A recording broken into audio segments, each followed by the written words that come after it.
Arlington National Cemetery gleamed white against the November sky. Rows of headstones stretched across the rolling hills like silent formations of men standing at attention for eternity. Among them walked Colonel James Steele, 72 years old, his weathered hands clasping a small bouquet of red and white carnations. His dress blues still fit perfectly, the weight of medals on his chest, a testament to 35 years of service to his country. They called him Thunderbolt, a nickname earned not from impulsive decisions, but from the swift, decisive force he brought to every battlefield. The morning sun glinted off his silver star, the same way it once reflected off the steel of his Abrams tank in the deserts of Iraq and Kuwait. James stopped at a particular headstone standing taller than most others. Captain Michael Steele, 1924-1998, beloved husband, father, and American hero. He placed the flowers gently at the base of the marble. For a moment, the cemetery faded away, replaced by flashes of memory, desert heat, the thunder of cannon fire, the metallic taste of fear. Then silence again, only the distant sound of an American flag flapping in the November wind. "I keep my promises, Dad," he whispered, the words carried away by the breeze. The invitation had arrived 3 weeks earlier. Fort Benning, Georgia was hosting a special exhibition marking 80 years of American armored forces. As one of the most decorated tank commanders in modern U.S. history, James had been asked to give the keynote address. He had nearly declined until he saw the date November 11th, Veterans Day. His father would have considered it an obligation of honor. Now standing before his father's grave, the weight of that obligation pressed upon him. How do you compress 3 generations of service into a single speech? How do you capture the evolution of American armor from the Sherman tanks his father commanded to the technological marvels of today's battlefield? The cemetery began filling with other visitors, families of the fallen, bringing flowers and memories. James straightened his back, saluted his father's headstone, and turned to leave. He had a legacy to preserve, and a story that needed telling, not just about machines of war, but about the men who commanded them. Fort Benning's armor collection stretched across the massive exhibition hall, tanks from every era of American military history arranged in chronological order. James arrived early, walking slowly among the steel behemoths, each one triggering memories. He stopped before an M4 Sherman, recently restored to its World War II glory. The olive drab paint gleamed under the spotlights, every detail perfect down to the white star on its hull. "She's a beauty, isn't she, sir?" James turned to find a young sergeant watching him with undisguised curiosity. "That she is Sergeant. My father commanded one just like her during the Battle of the Bulge. Rolled across Europe, pushing back Hitler's forces, mile by bloody mile. It must have been something to see those columns moving through France and Belgium. Something terrible and magnificent all at once," James replied, running his hand along the Sherman's cold flank. "We think of these as antiquated now, but in their time, they represented American industrial might at its finest. Not the best tank, but we made thousands of them when our enemies could only produce hundreds of their Tigers and Panthers." The sergeant nodded respectfully before moving away to attend to other preparations. James remained by the Sherman, thinking of his father and the stories he never told. Michael Steele had returned from Europe with a chest full of medals and a lifetime of nightmares he refused to share. The silence of veterans was something James understood all too well. Some experiences defied language. Some memories were too sacred or too terrible to expose to those who hadn't been there. His father had taken most of his war stories to the grave, leaving only fragments for his son to piece together. Until the summer of 1970, that is. James had been 18, preparing for his first semester at West Point when his father suffered a massive heart attack. The doctor said it was quick, mercifully so. While cleaning out his father's study, James discovered a locked drawer in the oak desk. Inside, wrapped in canvas, was a leather-bound journal, the pages yellow with age, the handwriting precise and methodical. His father's war diary. That night, James sat on the floor of his childhood bedroom and read by lamplight his father's account of the European campaign. The careful observations of tank performance, the tactical analyses, the lists of men lost under his command. Michael Steele had been no poet, but between the factual entries were glimpses of the man behind the soldier, his fear, his determination, his fierce love for his men and his country. One passage changed everything. December 1944, the frozen forests of the Ardennes. Michael's Sherman platoon had been surrounded during the opening days of the Battle of the Bulge. Low on ammunition and fuel, the situation seemed hopeless. But Michael refused to surrender. He organized his 5 tanks into a wedge formation and at dawn they charged directly into the German lines, breaking through against impossible odds, saving not just his own men, but an infantry company pinned down behind enemy positions. For that action, Michael Steele received the Silver Star. But it was what happened 2 months later that truly shaped James's understanding of his father. February 1945. Michael had been summoned to SHAEF headquarters in Paris. General Patton himself had taken note of his innovative tank tactics and wanted him for a classified project. The entry was brief, cryptic, but James could sense his father's excitement bleeding through the professional language. Project Wolverine, initiated today, if successful, could change the course of armored warfare. General believes current Sherman inadequate against German heavy tanks. Proposed solution combines sloped armor similar to Soviet T-34 with new high-velocity 90mm gun. Weight concerns significant, but engineering team confident. God willing, this could save thousands of American lives.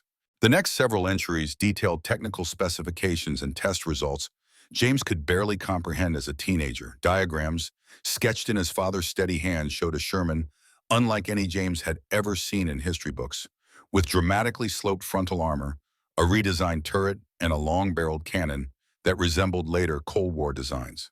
Then abruptly the entries stopped. When they resumed weeks later, Michael had been sent back to his unit at the front.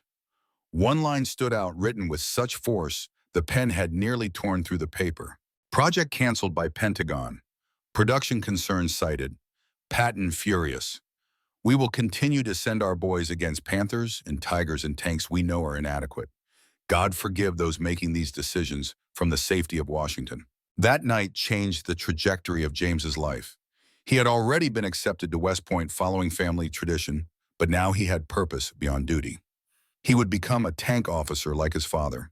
He would ensure that American armor evolved to protect its crews, not just serve industrial convenience. He would finish what his father had started. The exhibition hall had filled with visitors while James reminisced. Military families, veterans in their service caps, teenagers marveling at the massive vehicles. A staff member approached discreetly, informing him it was nearly time for the ceremony. James nodded and took one last look at the Sherman, committing its details to memory. This would be the starting point of his address. The auditorium hushed as James took the podium. Hundreds of faces looked up at him expectantly, civilians and soldiers united by their interest in military history. At 72, James still cut an imposing figure, his white hair cropped in the same military style he'd worn for decades. His posture, parade ground, perfect. When he spoke, his voice carried to the back row without need for amplification. I stand before you today not just as a soldier, but as the son and grandson of soldiers. 3 generations of the Steele family have commanded American tanks from the fields of France to the deserts of Iraq.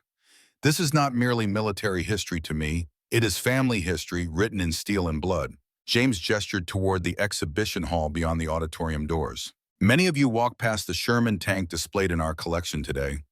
Most of you saw a museum piece, a relic of a war fought before many of you were born. I saw my father's war machine, the vehicle that carried him across Europe, that protected him through 5 major campaigns, that brought him home to marry my mother and eventually to raise me. He paused, letting his words settle across the audience. But there's a story about American armor that isn't told in our history books. A story of decisions made and unmade, of paths taken and abandoned. The story of what might have been. From beneath the podium, James withdrew a leather portfolio. With deliberate movements, he opened it, revealing yellowed papers carefully preserved in archival sleeves.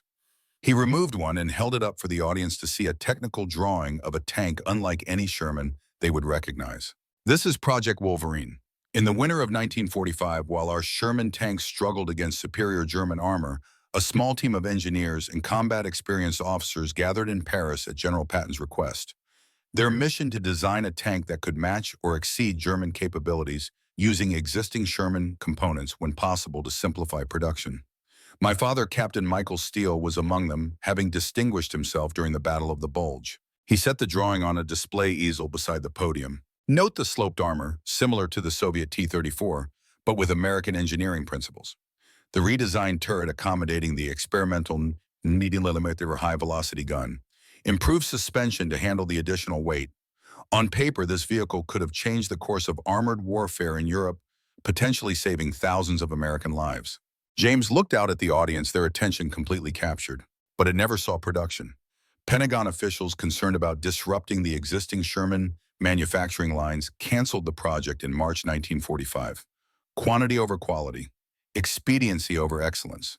The story of American armor has always balanced on this fulcrum: production versus protection, innovation versus standardization. He turned to the next page in his portfolio, another technical drawing. What many don't know is that elements of Project Wolverine didn't die in 1945.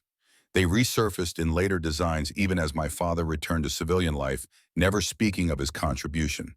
You can see its influence in the M47 and M48 patent tanks of the Korean War era. The lessons purchased with American blood in World War II eventually found expression, but years too late for the men who needed them most. A murmur ran through the audience, military historians among them, nodding in recognition of connections they'd never considered before. I discovered these drawings in my father's war journal after his death. They changed the course of my life. I entered West Point in 1970 with one purpose: to ensure that American tank crews would always have the best protection our nation could provide, not just the most expedient design our factories could produce. James paused, taking a moment to collect himself. Even after all these years, the emotions remain raw. But to understand how those principles guided my career, we need to go back to Fort Knox, Kentucky, 1971. To a young lieutenant fresh from the academy meeting the man who would become his mentor and reveal the true legacy of his father. Fort Knox, Kentucky, September 1971. Second Lieutenant James Steele stood ramrod straight in the oppressive summer heat as Drill Sergeant Ernest Wilson circled him like a shark studying its prey. Wilson was a legend in armored forces, a veteran of both World War II and Korea, with a chest full of combat ribbons and a vocabulary that could strip paint from a tank hull. West Point. Wilson spat the words out, making them sound like a communicable disease. They teach you how to shine your shoes and recite regulations, but they don't teach you the first damn thing about keeping men alive inside 30 tons of rolling steel. At 50, Wilson looked carved from weathered oak, his forearms roped with muscle from decades of wrenching on tank components, his face a topographical map of battles fought and whiskey consumed. The other instructors called him Old Iron, not for his physical toughness, though that was considerable, but for his absolute commitment to armored doctrine. Tell me, Lieutenant, what makes a tank effective on the battlefield? And don't give me that textbook horseshit about firepower, mobility, and armor protection. James had indeed been about to recite exactly that, the trinity of tank design he'd memorized at the academy. He hesitated, searching for the answer Wilson wanted. The crew, sir. A tank is only as effective as the men inside it. Wilson's perpetual scowl softened fractionally. There might be hope for you yet, Steele.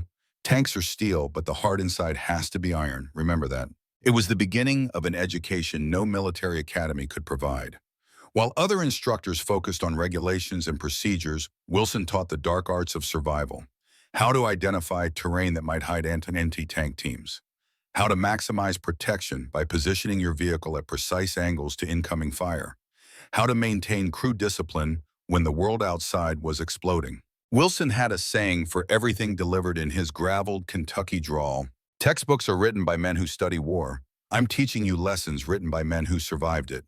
For 6 months, James absorbed everything Wilson offered, recognizing that this knowledge had been purchased at terrible cost. The sergeant never spoke of his own combat experiences directly, but occasionally he'd illustrate a point with, "There was this commander once," stories that James came to recognize as personal experiences too painful to claim directly. One evening after a particularly grueling day of training, Wilson invited James to his quarters, a privilege rarely extended to junior officers. The small living room was spartanly furnished, save for one wall dedicated to photographs and memorabilia from Wilson's military career. James scanned the images politely, then froze. In the center was a faded photograph of a Sherman tank crew, 5 men standing proudly beside their vehicle somewhere in Europe. James recognized his father immediately, standing second from the left, his captain's bars visible on his uniform. But it was the man standing next to him, arm thrown casually over Michael Steele's shoulder, that drew James's attention. A younger Ernest Wilson. "You knew my father," James said, his voice barely above a whisper. Wilson handed him a glass of bourbon and settled into a worn armchair. "I didn't just know him, Lieutenant. I served as his gunner through 5 major campaigns from Normandy to the Rhine. Your old man was the finest tank commander in the European theater, though you won't find that in any history book." James stared at the photograph, unable to reconcile this revelation with the father he'd known, a quiet insurance executive who never spoke of his war experiences. "Why didn't you say something when I arrived?" Wilson took a long sip of bourbon. "Wanted to see what you were made of first. Whether you inherited his instincts. You did, though you're greener than spring grass." My father never talked about the war. I only learned about his service through his journal after he died. Wilson nodded, unsurprised. "A lot of us came home and locked it away. Some experiences don't translate to civilian life. Your father saw things, did things that civilians couldn't understand. Better to start fresh than be the guy at the neighborhood barbecue who can't stop talking about watching his friends burn alive in tanks." The brutal imagery made James flinch, but Wilson continued unrelenting. "That journal probably told you about his silver star at the bulge. What it doesn't tell you is that he was recommended for the Distinguished Service Cross, but turned it down." "Turned it down? Why would anyone refuse the nation's second highest military honor?" Wilson's eyes took on a distant quality, focusing on something only he could see. "Because accepting it meant throwing another officer under the bus. Captain Howard from Baker Company gave Michael an explicit order to stay in defensive positions that night. Michael disobeyed because he knew it was a death sentence. When we broke through enemy lines and saved that infantry company, Howard's career should have been finished. But your father refused to accept the higher commendation because the recommendation specifically cited his disregard for Howard's order." James struggled to process this information. He protected the man who nearly got him killed. He protected the Corps lieutenant. Howard was a decent man who made one bad call under enormous pressure. Your father understood that publicly shaming him wouldn't serve any purpose except revenge. So he accepted the Silver Star instead. No mention of disregarded orders, just recognition for bravery under fire. Wilson refilled their glasses, the bourbon glowing amber in the lamplight. "That's the kind of commander your father was. He understood that tanks are powerful weapons, but the true strength of armored forces lies in the bonds between men. The willingness to die for each other. The trust that lets 5 men function as a single organism inside that steel coffin. Why didn't he ever tell me any of this?" Wilson's laugh was without humor. "Would you burden your son with stories of watching 18-year-old boys burn to death? Of making decisions that sent good men to their graves? Michael wanted something better for you. Then you went and joined the army anyway, following in his tracks, like his journal was some kind of treasure map." The accusation stung, but James couldn't deny its essential truth. "I thought I was honoring his legacy." "You want to honor his legacy? Then remember this. Tanks are just machines. They break down, they get destroyed, they become obsolete. But the principles that guided your father never change. Protect your men. Make decisions based on ground truth, not some headquarters fantasy. And never forget that the greatest technology in the world means nothing without the courage of the men operating it." Wilson stood, signaling the end of the conversation. "Report to the maintenance bay at WWII 500 tomorrow. If you're going to command tanks, you're going to learn them from the inside out, every component, every weakness, every strength. Your father could strip and reassemble a Sherman's engine blindfolded by the end of the war. Let's see if you can do half as well with our Pattons." That night, James lay awake in his quarters, staring at the ceiling, unable to sleep. He'd come to Fort Knox believing he understood his father's legacy through the technical drawings and tactical analyses in the journal. Now he realized he'd only seen the skeleton, missing the beating heart of what made Michael Steele a true commander, the human element that no journal could fully capture. The next morning began the most intense period of James's military education. Wilson worked him mercilessly, often keeping him at the maintenance bay until midnight, covered in grease and hydraulic fluid. While other officers received theoretical education about tank components, James learned by disassembling and reassembling every part of the M60 Patton tanks that formed America's armored backbone during the Cold War. "Tank treads don't care about your West Point ring," Wilson would growl whenever James showed frustration. "And enemy anti-tank teams don't give a damn about your commission. The only thing that matters is whether you can keep your vehicle fighting when half its systems are failing and your crew is scared shitless." Weeks turned to months. James's hands grew calloused, his knowledge encyclopedic. He could diagnose engine problems by sound alone, identify the source of turret malfunctions with minimal information, optimize fire control systems beyond factory specifications. Other lieutenants mocked him as Wilson's grease monkey, but James recognized the value of this education. During a field training exercise in December 1971, that knowledge paid dividends. Three M60 tanks from James's platoon broke down during a simulated combat mission, stranded in freezing Kentucky rain. While other officers radioed for maintenance teams, James moved from vehicle to vehicle, diagnosing and repairing the issues himself. Within 2 hours, all three tanks were operational again, advancing toward their objectives. Colonel Frank Davies, the battalion commander, witnessed this performance and summoned James to his office the following day. Most of my lieutenants would have waited half a day for the maintenance crews, Lieutenant Steele. You saved a major training operation from failure. Where did you learn these skills? From Sergeant Wilson, sir. He's been giving me additional training in vehicle maintenance and repair. Davies leaned back in his chair, studying James with new interest. Old Iron Wilson?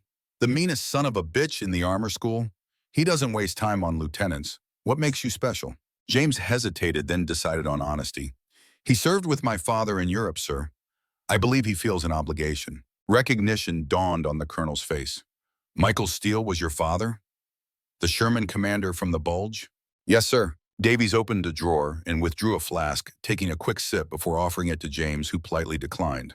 Your father and I served together briefly in 45. Different companies, same battalion. He was already a legend by then. Did you know they called his tank Widowmaker?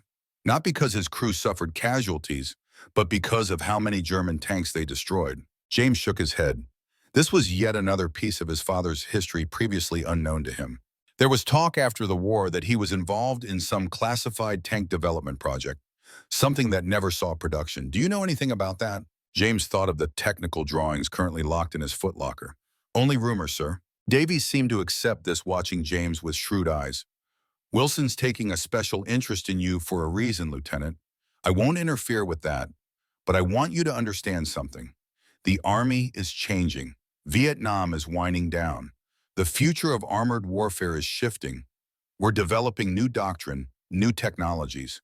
If you're going to succeed, you'll need to balance what Wilson teaches you with an openness to innovation. I understand, sir. Do you? The M60 is a fine machine, but it's already approaching obsolescence. The Soviets are fielding new tanks with technologies we're just beginning to explore. There's a classified project underway that will eventually replace our entire tank fleet. When that happens, officers resistant to change will find themselves sidelined. James chose his next words carefully. I believe we can honor proven principles while embracing necessary innovation, sir. My father's generation taught us that the lives of our tank crews must be our highest priority. Any new technology should serve that principle, not compromise it. Davies's expression remained neutral, but James sensed approval. Well said, Lieutenant. I'm assigning you as my liaison to the maintenance battalion for the next 3 months. You'll split your time between regular officer duties and special projects under Master Sergeant Wilson. Consider it a professional development opportunity. Thank you, sir. As James turned to leave, Davies added, Your father would be proud, Lieutenant. Not many officers would get their hands dirty the way you have. Fewer still would earn Wilson's respect. Don't waste the opportunity. The winter of 1971 became a crucible for James. By day, he performed his regular duties as a platoon leader.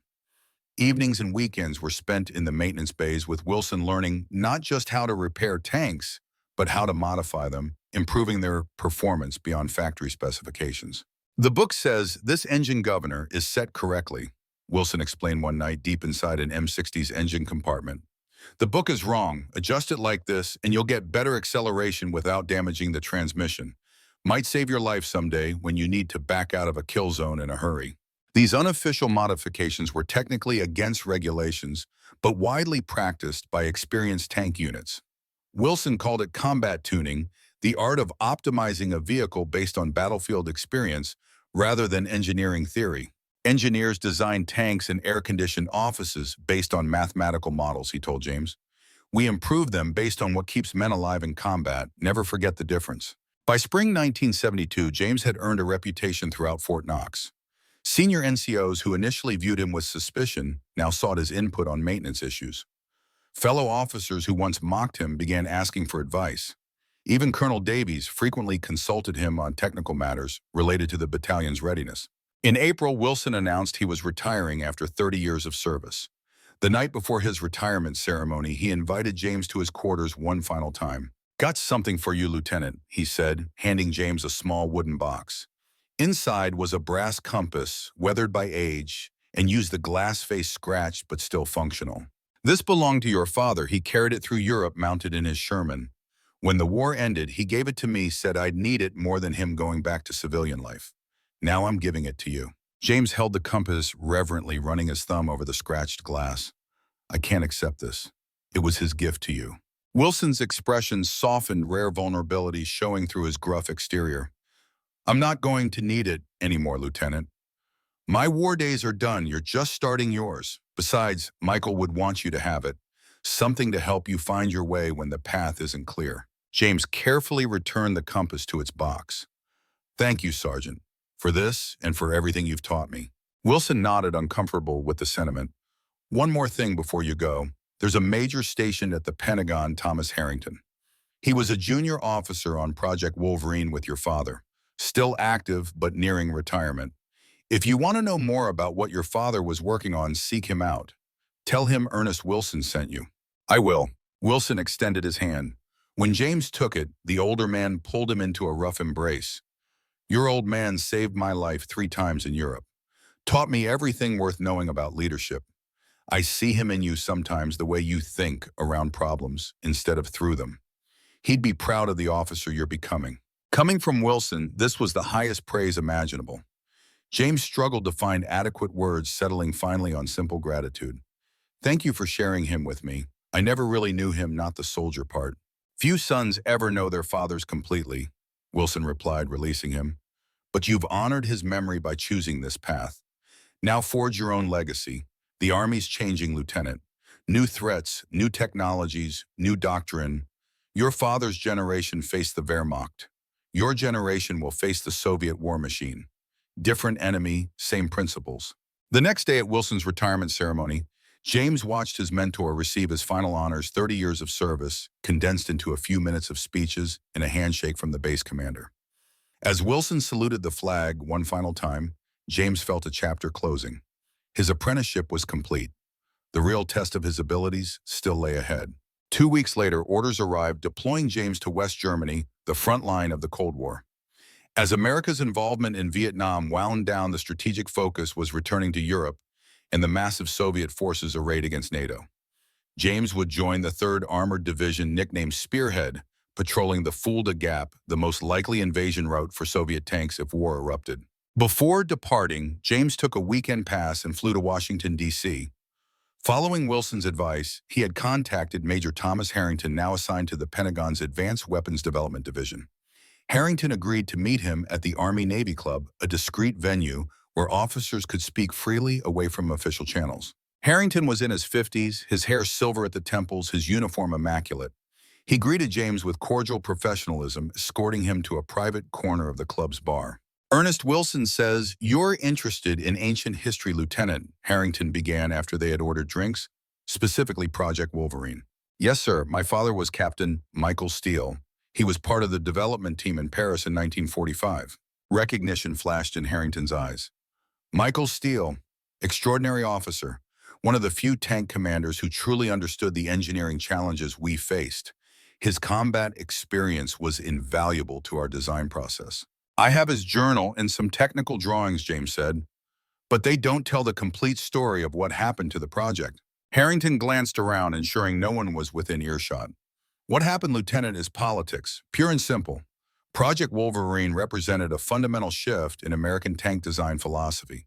The sloped armor, the high-velocity gun, the emphasis on crew survivability over production efficiency, these were revolutionary concepts for our military-industrial complex.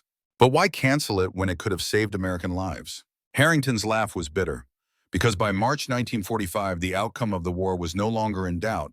Germany was collapsing. The Pentagon bean counters saw no need to disrupt Sherman production for a war that was nearly won. What they failed to consider was the next war. He leaned forward, lowering his voice further. Your father argued passionately that we needed to learn from German and Soviet designs to prepare for future conflicts. He saw beyond the immediate victory to the strategic challenges ahead, but few in Washington shared his foresight. What happened to the designs, the prototypes? Most of the documentation was classified and archived. No prototypes were ever built, only scale models and component tests. But the ideas, Lieutenant, the core concepts lived on. Harrington removed a small notebook from his jacket pocket and pushed it across the table. These are my personal notes from the project copies of key documents that officially no longer exist. I've held on to them for nearly 30 years, hoping they might someday serve a purpose. I believe your father would want you to have them. James accepted the notebook, his hand steady though his heart raced. Why are you giving me this, sir? Harrington studied him intently. Because history has a way of repeating itself, Lieutenant. Right now, there's another project underway, a new main battle tank to replace the M60. The same battles are being fought in Pentagon meeting rooms, production efficiency versus crew protection, firepower versus mobility cost versus capability. Your father's voice was silenced in 1945. Perhaps yours can make a difference in 1972. I'm just a lieutenant, sir. No one at that level would listen to me. Not yet, Harrington agreed. But you won't always be a lieutenant. Your father recognized that the true purpose of armored vehicles is to deliver combat power while protecting the men inside, not just to satisfy production quotas or contractor profits. That perspective is still desperately needed. James carefully tucked the notebook into his uniform pocket. Thank you, sir. I'll honor this trust. As they parted, Harrington offered one final piece of advice. The Soviets have been advancing their tank designs based partly on captured German technology and partly on their own combat experience. Their new T-62 is formidable, and intelligence suggests they're developing something even more advanced. When you reach Germany, study their capabilities closely. Understanding your enemy's strengths and weaknesses is the first step to countering them. 1 week later, Lieutenant James Steele boarded a military transport plane bound for Ramstein Air Base in West Germany. In his duffel bag, carefully wrapped in clothing, were his father's journal, Wilson's compass, and Harrington's notebook, 3 talismans connecting him to a legacy few understood. As the American coastline disappeared behind him, James felt the weight of these connections not as a burden, but as a foundation. His father had fought fascism across Europe in a Sherman tank, making the best of imperfect technology through courage and innovation. Now James would stand guard against Soviet communism with the next generation of American armor. Different enemy, same principles. Different technology, same human element. The compass Wilson had given him rested in his pocket, a physical reminder that in the chaos of combat, in the confusion of military bureaucracy, in the fog of war, a true leader must always find his bearings, must always remember what matters most, the lives of the men under his command and the values they fight to defend. As the transport plane crossed the Atlantic, James opened his father's journal to an entry he'd read countless times. April 1945, the final weeks of the European campaign. Michael Steele's Sherman was advancing through a German town when they encountered civilians fleeing the fighting elderly women children. Held position today to allow refugees safe passage, his father had written. Some officers disagreed, citing mission objectives and timetables. But what are we fighting for if not to protect the innocent? Tanks are weapons of war, but the men who command them must never forget their humanity. Steele protects the crew must protect our principles. James closed the journal, the words etched into his memory. In Germany, he would command Steele, but his true responsibility would be to the men inside and the principles they served. His father's legacy, his true legacy, wasn't Project Wolverine or combat decorations. It was this understanding that technical specifications and tactical doctrine were meaningless without the moral compass that guided their application. The future of American armor would be determined not just by engineers and politicians, but by the officers and crews who operated the vehicles in combat. James Steele, 2nd Lieutenant United States Armor Corps, was now part of that future, carrying the hard-won wisdom of the past into whatever challenges lay ahead. The West German landscape rolled past the train window, lush green fields dotted with small villages, their church steeples reaching skyward like sentinels. Lieutenant James Steele watched farmland give way to forest, his mind calculating terrain features with the automatic assessment of a tank officer. This ridge could provide cover for an advancing platoon. That valley would channel enemy movement. The dense forest ahead could conceal a company of Soviet armor until they were dangerously close. Ramstein had been a brief stopover. Within 24 hours of landing, James had received his permanent assignment, the 3rd Armored Division stationed near Friedberg. The legendary Spearhead Division comprised over 300 tanks and 18,000 soldiers, forming the iron tip of America's European defenses. If the Soviets ever came pouring through the Fulda Gap, this would be the force tasked with stopping them, or at least slowing their advance long enough for reinforcements to arrive. The year was 1975. Vietnam had finally ended America withdrawing from a jungle war that had consumed national attention for over a decade. Now strategic focus returned to Europe, and the massive Warsaw Pact forces positioned just kilometers away from where James sat. Intelligence reports estimated over 25,000 Soviet tanks arrayed against NATO. The balance of power rested on a knife-edge American tactical nuclear weapons offsetting overwhelming Soviet numerical superiority. James carried a worn leather briefcase on his lap containing the precious notebooks, his father's journal, Wilson's tactical insights, Harrington's technical notes. Together, they formed a private curriculum in armored warfare history lessons paid for in blood and steel. As the train approached Friedberg, James reviewed mental notes on the unit he would be joining Charlie Company, 1st Battalion 32nd Armor Regiment. His new commanding officer was Captain Robert Hollister, a veteran tanker with a reputation for technical precision and tactical aggression. Friedberg Station appeared around a bend, steel and glass modernism amid medieval German architecture. James gathered his bags and disembarked into the cool autumn air.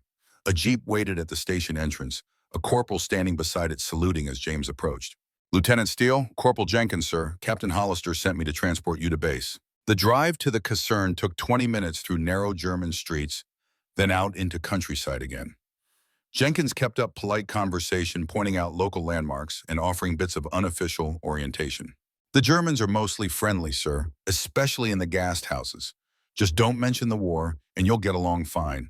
Company's just finished maintenance cycle, so you're arriving at a good time. 2 weeks of field exercises coming up." James nodded, absorbing the information while studying the passing landscape. Finally, Jenkins turned the jeep through a checkpoint and into Ray Barracks, a sprawling military complex that would be home for the foreseeable future. Rows of massive hangars housed the division's tanks and support vehicles, while administrative buildings and barracks formed the heart of the complex. Captain Hollister waited outside company headquarters, a square building of utilitarian design. He was 40 with graying temples, in the compact build of a tank commander accustomed to the confines of a turret. As James approached, Hollister assessed him with calm, professional scrutiny. "Lieutenant Steele, welcome to Charlie Company." His handshake was firm, brief. "Your record from Knox is impressive, particularly your technical qualifications. We need that here." "Thank you, sir. I'm eager to get started." Hollister gestured toward the motor pool where the unmistakable silhouettes of M60A1 tanks stood in neat rows. "We have 18 tanks in Charlie Company, Lieutenant. You'll be taking over 2nd Platoon, 5 tanks, including your own. Most of your NCOs are experienced 2 combat tours in Vietnam. They know armor, but they've been fighting insurgents, not conventional Soviet forces. That's where you come in." "Sir, your training at Knox was specifically focused on conventional warfare against Soviet armor. I need you to help transition this unit from counterinsurgency back to our primary mission, preparing to face T-62s and T-64s across the German plain." James felt a surge of purpose. This wasn't just an assignment, it was exactly the challenge he had prepared for under Wilson's tutelage. "I understand, sir. When can I meet my platoon?" "Right now. They're in the middle of gunnery recertification. I want you to observe before taking command, get a sense of their capabilities and weaknesses." They walked together to the motor pool where the rhythmic sound of maintenance filled the air. Hollister led James to a cluster of tanks where crews worked with focused intensity. A staff sergeant noticed their approach and called the men to attention. "Captain on deck." "As you were." Hollister gestured to the sergeant. "Staff Sergeant Miller, this is Lieutenant Steele, your new platoon leader." Miller was in his 30s, weathered by years in armored vehicles, his hands perpetually stained with maintenance grease despite obvious efforts to clean them. He evaluated James with the cautious respect NCOs reserve for unproven officers. "Welcome to 2nd Platoon, sir. We're just finishing bore sighting procedures before tomorrow's range qualification." James nodded, surveying the tanks. The M60A1 was the backbone of American armored forces in Europe, a 52-ton behemoth armed with a 105mm main gun.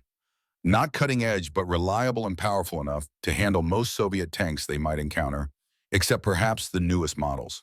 "Mind if I take a look, Sergeant?" "Be my guest, sir." James climbed onto the nearest tank, moving with the easy familiarity of someone who had spent countless hours on similar vehicles. He examined the main gun barrel, checking for wear, then slipped inside the turret, reviewing the fire control system with practiced efficiency. The crew watched with surprise as he moved through their workspace identifying components, checking settings with the confidence of a seasoned maintainer. When he emerged, Miller's expression had shifted from polite reserve to genuine interest. "You've spent some time with these beasts, sir." "Fort Knox, I had a good teacher." James turned to Hollister. "The bore sighting procedure they're using is technically correct, but there's a modification that improves accuracy at extended ranges. With your permission, sir, I'd like to demonstrate." Hollister raised an eyebrow but nodded. "Go ahead, Lieutenant." For the next 30 minutes, James worked alongside the crew, showing them adjustments that weren't in the official manual techniques he had learned from Wilson's combat tuning approach. When they finished, the tank's fire control system was calibrated to a degree of precision beyond standard specifications. "Where'd you learn that, sir?" Miller asked, impressed despite himself. "That's not in any manual I've seen." "From a master sergeant who learned it the hard way in Korea. We'll test it tomorrow at the range and see if it makes a difference." James spent the remainder of the day meeting his platoon and reviewing their maintenance procedures. Each tank commander had his own style, some meticulous, others more relaxed, but all clearly competent. The challenge would be molding them into a cohesive unit prepared for the unique demands of European warfare against a mechanized adversary. That evening, James dined with Captain Hollister and the other platoon leaders in the officers' mess. Over plates of bland military fare, they discussed the upcoming field exercise, a massive NATO operation involving forces from several countries. "We'll be operating near the border," Hollister explained, spreading a map across the table. "Reforger exercises are designed to demonstrate our rapid reinforcement capabilities, but they're also valuable training opportunities. For 2 weeks, we'll simulate combat operations against OP-4 units playing the role of Soviet forces." Lieutenant Paul Davidson, first platoon leader, leaned forward, studying the map. "Who's playing the opposition this time, sir?" "Elements of the 1st Infantry Division using modified M60s painted in Soviet colors. They've studied Soviet tactics and will employ them against us. Consider it a preview of the real thing." James examined the terrain, noting the challenges it presented for armored operations. The forests of central Germany were nothing like the open deserts American tankers had trained in during recent decades. Limited visibility, restricted fields of fire, concealed enemy movement. Success would require intimate knowledge of both your vehicle's capabilities and the terrain's characteristics. "The Soviets have over 5 tanks for every one of ours in theater," Hollister continued. "Their doctrine emphasizes mass attacks overwhelming our positions through sheer numbers. Our advantage is in training quality and fire control systems. In combat, we need to achieve at least a 5-to-1 kill ratio just to fight them to a standstill." After dinner, James returned to his quarters, a Spartan room in the officers' barracks. He unpacked his few possessions, arranging his father's journal and the other notebooks on the small desk. From his duffel bag, he carefully removed a framed photograph, the tank crew from World War II, his father and Wilson standing together beside their Sherman. He placed it on the nightstand, a reminder of the legacy he carried. The next morning dawned cold and misty, typical German autumn weather. Bio 600's 2nd Platoon was at the gunnery range preparing for qualification. Each tank would fire at targets at varying distances, testing the crew's ability to acquire, identify, and destroy enemy vehicles under time conditions. James observed as the first tank in his platoon took position. Staff Sergeant Miller's crew performing with professional competence. Their times were good, their accuracy acceptable, but not exceptional. The 2nd and 3rd crews performed similarly, meeting standards without exceeding them.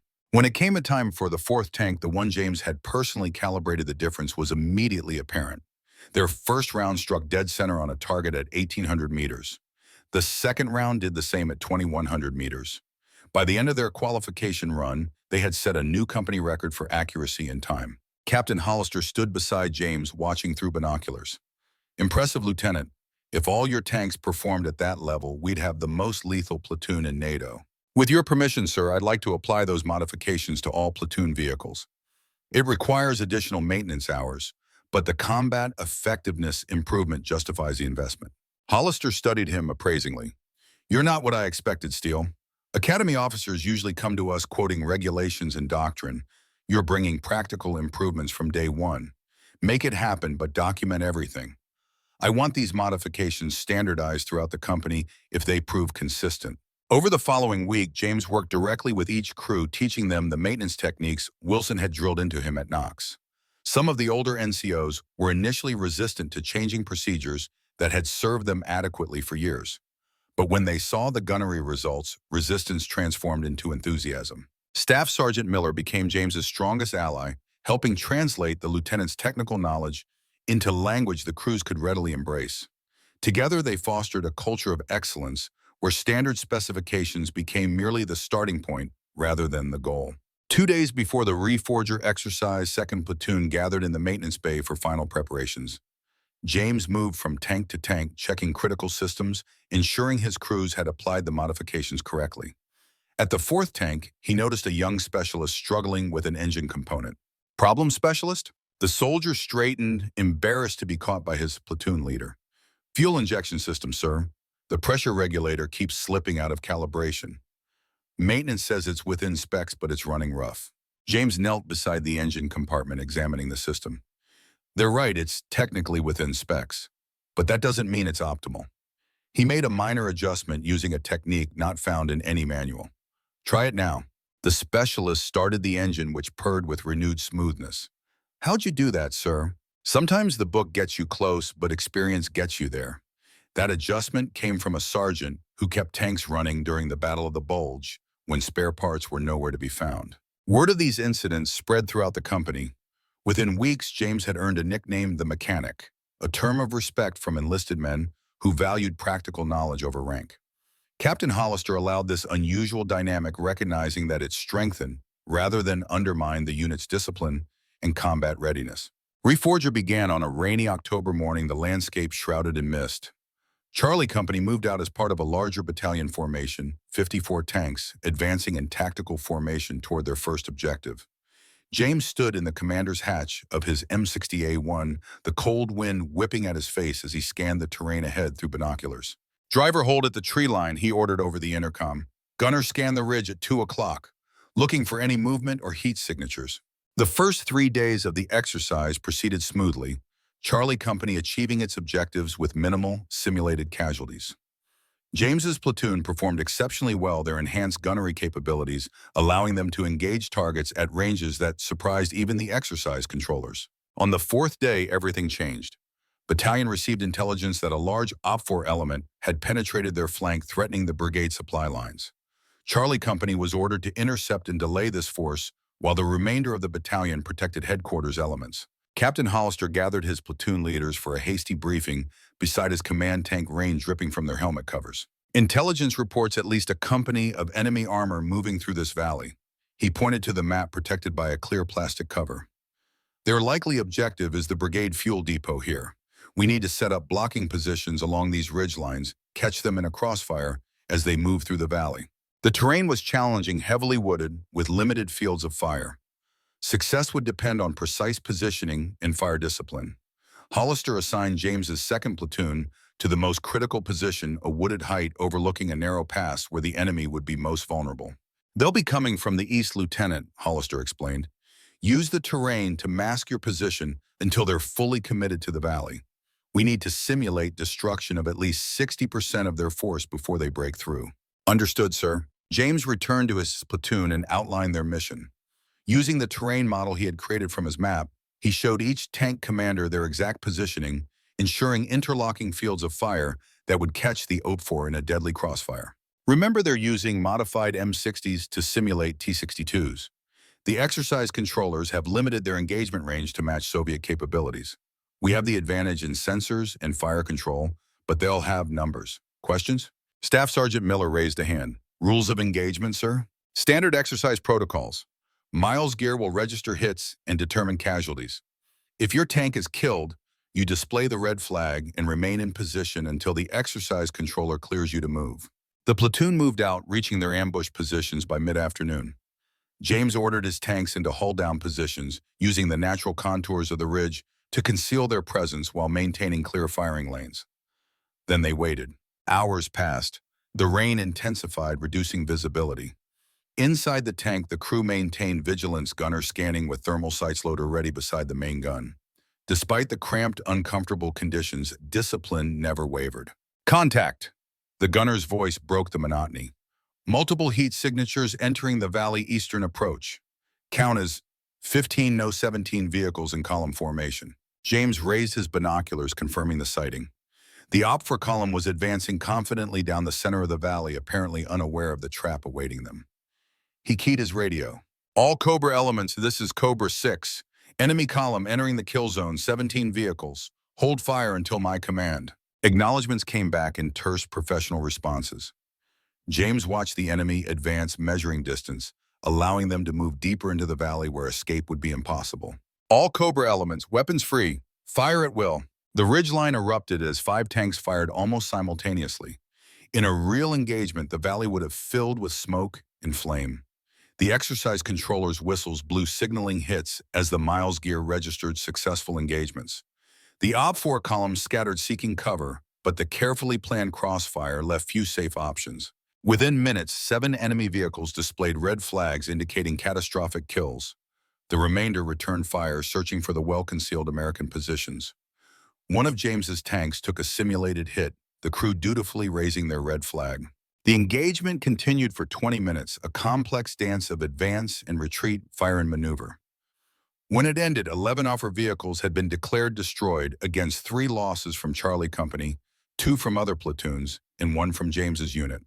It was a decisive victory by exercise standards. During the after-action review, Captain Hollister commended 2nd Platoon specifically. Lieutenant Steele's positioning and fire discipline turned what could have been a costly engagement into a clear victory. This is exactly the kind of tactical thinking we need against superior numbers. That evening at the field encampment, James sat reviewing notes from the engagement when a major from division headquarters approached his tent. "Lieutenant Steele, Major Lawrence, Division G3, mind if I join you?" James stood offering a camp stool to the senior officer. "Not at all, sir." Major Lawrence was in his 40s with the polished appearance of a staff officer, but his combat infantry badge suggested field experience backing his theoretical knowledge. "Impressive performance today, Lieutenant. 7 confirmed kills from your platoon alone, Chum. The OPFOR commander was quite upset, claims you had your tanks in positions that would be impossible to achieve in real combat conditions. We spent extra time finding optimal hull-down positions, sir. My gunners could engage while presenting minimal target profile. Standard doctrine just applied with attention to terrain detail." Lawrence nodded. "That's what I told him. But there's more to it, isn't there? Your platoon's gunnery scores are well above average. Word has spread about your maintenance modifications, too." James hesitated, unsure how a division staff officer would view his unorthodox approaches. "We've made some adjustments to fire control systems, sir. Nothing that compromises reliability, just optimizations based on field experience." "Relax, Lieutenant. I'm not here to reprimand you. Quite the opposite." Lawrence lowered his voice, though no one else was within earshot. "There's a classified program you might be interested in. Division has been asked to identify officers with both technical expertise and tactical proficiency for a special assignment. Your name came up." "What kind of assignment, sir?" "I can't give details here, but it involves the next generation of American armor. If you're interested, report to division headquarters when we return to garrison. Ask for Colonel Williams at the G3 Special Projects Office." After Lawrence left, James sat contemplating this unexpected development. Since arriving in Germany, his focus had been on mastering his current role, maximizing the capabilities of the M60A1. But Harrington's words in Washington echoed in his memory. There's another project underway, a new main battle tank to replace the M60. Was this the opportunity Harrington had hinted at? A chance to influence the development of America's next armored fighting vehicle? Reforger concluded 3 days later, Charlie Company returning to Ray Barracks with commendations for their performance. After completing the necessary post-exercise maintenance and debriefs, James requested permission to report to division headquarters. Colonel Williams's office was in a secure wing of the headquarters building, unmarked except for a room number. The colonel himself was an imposing figure, a combat veteran with extensive armor experience, now serving in a technical liaison role between combat units and research and development commands. "Lieutenant Steele, Major Lawrence spoke highly of your performance during Reforger." Williams gestured to a chair across from his desk. "But that's not why you're here. I've reviewed your file, including your training under Master Sergeant Wilson at Knox. Unconventional but impressive." "Thank you, sir." Williams activated a switch on his desk, an electronic hum filling the room. "What I'm about to discuss is classified secret. Major Lawrence tells me you have technical expertise with tank systems beyond what's typical for a line officer. I've spent considerable time studying tank design and maintenance, sir, both theoretical and practical." Williams nodded, opening a folder on his desk. Your father was Captain Michael Steele, correct? Sherman Commander European Theater? James straightened, surprised at this unexpected reference. Yes, sir. And he was involved with Project Wolverine in 1945, the advanced Sherman variant that never reached production? Now James was truly taken aback. Project Wolverine had been classified, buried in Pentagon archives. How did this colonel know about it and its connection to his father? That's correct, sir, though I'm surprised you're aware of that program. Williams smiled thinly. Military institutional memory is better than most people realize, Lieutenant, especially when it comes to programs that might have changed history. Your father's contributions to Project Wolverine have been studied by those of us working on tank development. He stood moving to a wall safe which he unlocked with practiced efficiency. From inside, he withdrew a folder stamped with security classifications. The XM-1 program, Lieutenant, America's next main battle tank, currently in the prototype stage with competing designs from Chrysler and General Motors. This vehicle will replace the M60 series and needs to outclass anything the Soviets can field for the next 20 years. He placed several photographs on the desk. They showed a tank, unlike any in the current American inventory, with a sleek, aggressive profile, distinctive angular turret, and a long, smooth-bore main gun. Even from photos, it radiated lethality and purpose. Congress has authorized procurement of 3,000 units, but final design specifications are still being determined. There's considerable debate about certain features, particularly the choice of main armament, armor composition, and power plant. James studied the photos, recognizing elements that seemed eerily familiar. The turret design and frontal armor profile, they resemble concepts from Project Wolverine. Williams nodded approvingly. Good eye. Some of the engineers involved in the XM-1 program studied your father's work. The sloped armor concept has been taken much further, of course, composite materials rather than simple steel, but the philosophical approach is similar, maximizing protection while minimizing weight. He collected the photos, returning them to the folder. Division has been asked to provide a technical evaluation team, officers and NCOs with both combat experience and technical knowledge to assess prototype vehicles under field conditions. Given your background, you're an ideal candidate. James felt a surge of excitement. This was precisely the opportunity Harrington had suggested might come his way, a chance to influence the development of the tank that would carry American armor into the next decades. When would this assignment begin, sir? Next month. The evaluation will take place at Aberdeen Proving Ground, stateside. Temporary duty for 60 days. You'll work directly with the design teams, providing feedback from the operator perspective. And Captain Hollister, my current assignment, already briefed. He's reluctant to lose you even temporarily, but understands the importance of the program. Williams closed the folder. One more thing, Lieutenant. This isn't just about technical evaluation. There are competing philosophies at play regarding the fundamental purpose of the next-generation tank. Some prioritize offensive firepower. Others emphasize mobility and speed. Others focus on crew survivability. Your insights will influence more than just technical specifications. James thought of his father's hero, Wilson's combat wisdom, Harrington's warnings. I understand, sir. It's about the soul of the machine, not just its components. Williams studied him with new interest. Precisely, Lieutenant. Report back here next Monday for security briefings and travel arrangements. Dismissed. The following weeks passed in a blur of preparation. James ensured his platoon was properly transferred to his executive officers, command training completed, maintenance procedures documented.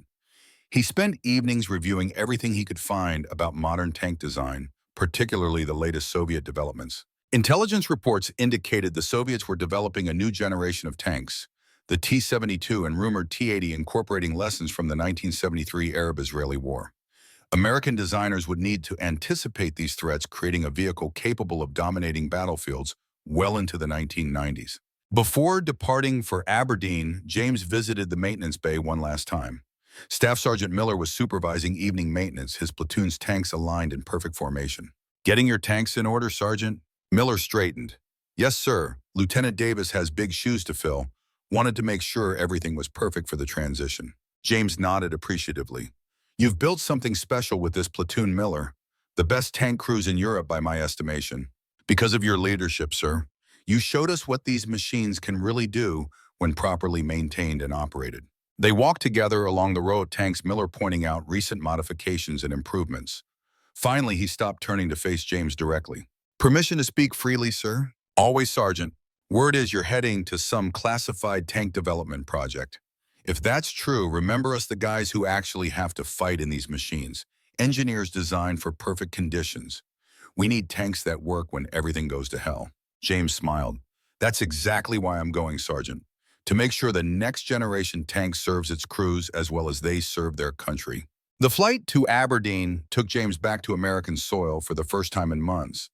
As the military transport descended toward Maryland, he reviewed the journey that had brought him here, from the discoveries in his father's journal to Wilson's mentorship, Harrington's guidance, and his own experiences leading tank crews in Germany. Each step had prepared him for this opportunity to influence the future of American armor. Aberdeen Proving Ground sprawled across thousands of acres, its ranges and test facilities dedicated to evaluating military equipment under the most demanding conditions. The XM1 program occupied a secure compound surrounded by multiple layers of security, each more stringent than the last. Colonel Frank Davis, program manager for XM1 testing, greeted James upon his arrival. "Lieutenant Steele, welcome to the future of American armor." Davis led him through a high-security door into a cavernous hangar. There in the center of the concrete floor sat two tanks different from each other, but both unlike anything in the current inventory. One bore Chrysler markings, the other General Motors, both representing competing designs for the XM1 contract. "Impressive, aren't they?" Davis gestured proudly. "Both prototypes incorporate technologies that will revolutionize armored warfare. Composite armor with the protection of steel at a fraction of the weight. Computer-stabilized fire control systems that can hit targets while moving at speed across rough terrain. Power plants that deliver unprecedented horsepower to weight ratios." James circled the vehicles, studying their lines with professional appreciation. Both represented quantum leaps beyond the M60, incorporating lessons from recent conflicts and anticipating future threats. "Your role, Lieutenant, is to evaluate these vehicles from the operator's perspective. You'll work with test crews, putting both designs through tactical scenarios simulating combat conditions. Your feedback will help determine the final production configuration." Over the next week, James immersed himself in technical specifications, maintenance procedures, and operational characteristics of both prototypes. He spent hours in each vehicle learning their systems, studying their ergonomics, assessing their combat potential.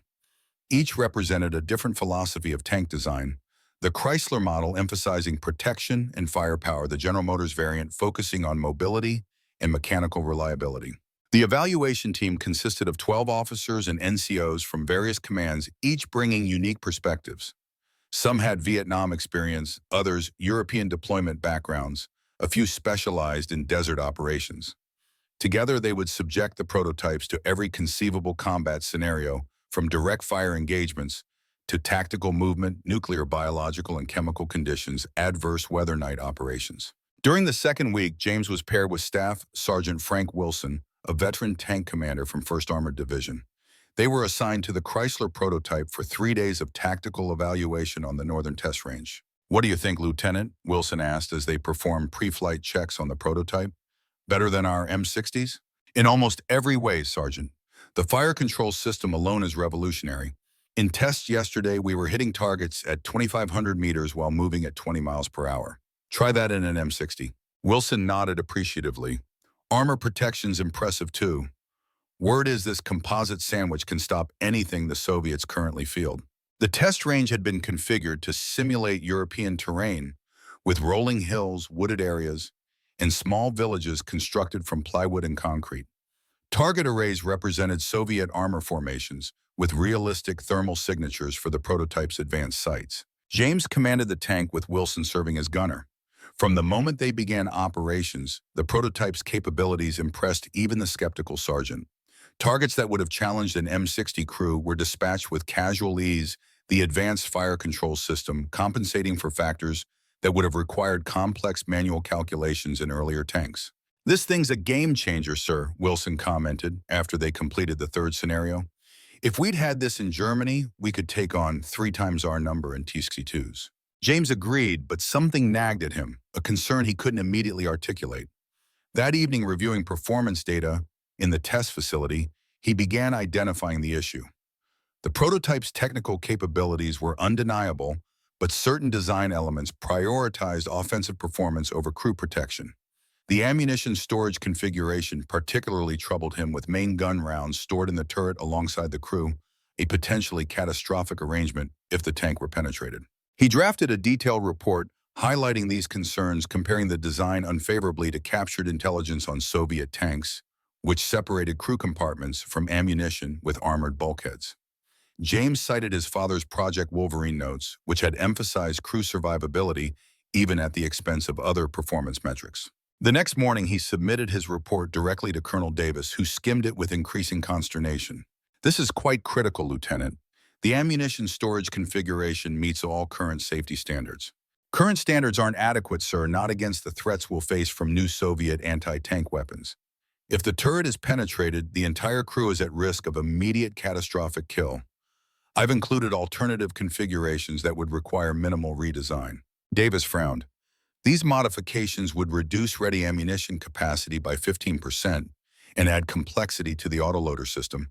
It would impact our rate of fire specifications." "With respect, sir, I'd rather have a tank that fires slightly slower than one where a single penetration results in total loss of vehicle and crew." The colonel set the report aside, his expression unreadable. "I'll forward your concerns to the design team. Continue your evaluation focus on the performance metrics outlined in the test protocol." Over the following weeks, James conducted dozens of test scenarios with both prototypes meticulously documenting their performance. The more he worked with the vehicles, the more convinced he became of their revolutionary potential and their critical flaws. Both designs prioritized offensive capabilities over crew protection, a philosophy that contradicted everything he had learned from his father's experience, Wilson's teaching, and his own command time in Germany. During the final week of testing, James was introduced to Dr. Philip Harmon, chief engineer for the Chrysler prototype. Harmon was brilliant but arrogant, dismissive of operational concerns that complicated his elegant technical solutions. "Your ammunition storage concerns are theoretical, Lieutenant," he explained during a design review meeting. "Our simulations show acceptable crew survival probabilities, even with catastrophic penetration." "Simulations don't account for real-world conditions, Doctor. Combat experience from the 1973 war showed that tanks with separated ammunition storage had significantly higher crew survival rates when penetrated." Harmon waved this away. "The Israeli experience is interesting, but not directly applicable to our design parameters. The XM1's composite armor makes penetration extremely unlikely against current threat weapons." "Current threats, yeah, but this tank needs to survive against weapons that haven't been fielded yet. Weapons specifically designed to defeat its protection." The exchange grew heated, James refusing to back down from what he saw as a critical safety issue. Other officers on the evaluation team began supporting his position, particularly those with combat experience, who understood the realities of armored warfare beyond theoretical models. Colonel Davis finally interrupted. "Enough. Dr. Harmon, we'll take the lieutenant's concerns under advisement. Lieutenant Steele, remember your role here is advisory, not decisive." That evening, James sat alone in his temporary quarters, reviewing his notes from the entire testing period. He had identified numerous issues beyond the ammunition storage problem: ergonomic challenges for shorter crew members, limited visibility from certain hatch positions, maintenance access problems that would plague field mechanics. Each represented a compromise of practical operational needs for theoretical performance metrics or production convenience. A knock at his door interrupted his thoughts. Colonel Williams from Germany stood in the hallway, his presence at Aberdeen a complete surprise. "Lieutenant, may I come in?" James welcomed him, confused by his unexpected appearance.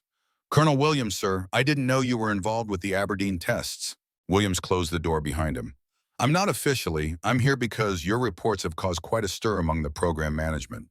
Some think you're being obstructionist. Others believe you have identified critical flaws that need addressing before production commitments." "I'm just reporting what I observed, sir, based on my experience and training." Williams nodded. "That's what I told them. But there's more at stake here than technical specifications, Steele. The XM1 program represents billions in defense contracts, production timelines, congressional funding cycles, international agreements for co-production. Your concerns, particularly about crew protection systems, threaten to delay the entire program." James felt a chill, recognizing the implied pressure to soften his critique. "Are you suggesting I should revise my findings, sir?" "I'm suggesting you consider the bigger picture. The Army needs this tank. The Soviets are fielding new models every year. Delay means risk. Fielding a flawed design means dead tank crews, sir. Williams studied him, his expression shifting from pressure to something like respect. Your father faced a similar dilemma in 1945, didn't he? Project Wolverine prioritized crew protection when production expediency was the Pentagon's priority. Yes, sir, and he was overruled with consequences paid in blood in Korea when our tanks proved inadequate. Williams sighed heavily. There's another meeting tomorrow with the program managers and lead engineers. You'll be asked to summarize your concerns. Many will be hostile to your findings, will try to discredit your expertise or question your motives. Be prepared. Why are you warning me, sir? Because someone needs to be the conscience of this program, Lieutenant, the voice for the crews who will fight and possibly die in these machines. Williams moved to leave, then paused. Your father would be proud of the stand you're taking. I hope the outcome is different this time. The meeting convened the next morning in the facility's main conference room. Senior officers from various commands, representatives from both manufacturers, engineers, and program managers all focused on the lieutenant who had become the unexpected center of controversy. Colonel Davis began formally. This special review has been called to address concerns raised by Lieutenant Steele regarding certain aspects of both XM1 prototype designs. Lieutenant, please summarize your major findings for the group. James stood looking around the table at the assembled experts, many with decades more experience and multiple advanced degrees. He felt the weight of his youth and relatively junior rank, but reminded himself that he spoke for the tank crews who would ultimately operate these vehicles in combat. Thank you, sir. My primary concern involves the crew protection philosophy embodied in both current designs. While the composite armor represents a significant advance in protection against kinetic penetrators, the internal configuration, particularly ammunition storage, creates unnecessary risk to crews in the event of penetration. He activated a slide projector displaying photographs from the 1973 Arab-Israeli War. These images show Israeli tanks with ammunition stored in the crew compartment. When penetrated, they experience catastrophic secondary explosions, killing entire crews. By contrast, Soviet designs with ammunition stored below the turret ring and isolated compartments showed much higher crew survivability, even when the vehicle was disabled. The next slide showed his proposed modifications. By relocating main gun ammunition to a protected compartment with blowout panels, we could significantly increase crew survival probabilities with minimal impact on combat performance. Dr. Harmon interrupted dismissively. These modifications would require extensive redesign, Lieutenant, delaying production by months if not years. The threat analysis doesn't justify such radical changes.